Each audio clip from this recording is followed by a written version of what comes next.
welcome back to Sunday Live Channel. Thank you so much, guys, for tuning in. To all my subscribers, thank you so much, guys, for amazing support. And if you are new, you are welcome.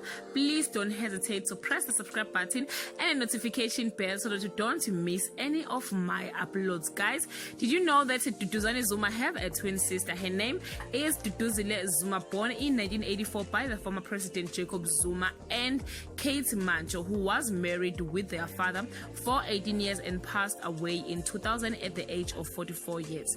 It was reported that their mother died of drug overdose, and her daughter Duduzile was inspired after that incident and established an organization known as Dudu Zuma Foundation that helps women and children who are at risk of committing suicide. The twins both have businesses around and outside South Africa. Duduzane Zuma is married with Shanice Stock since 2015.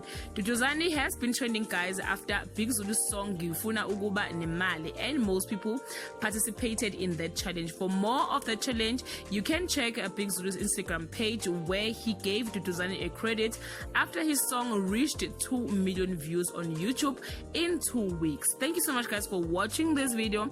See you on my next upload. Bye.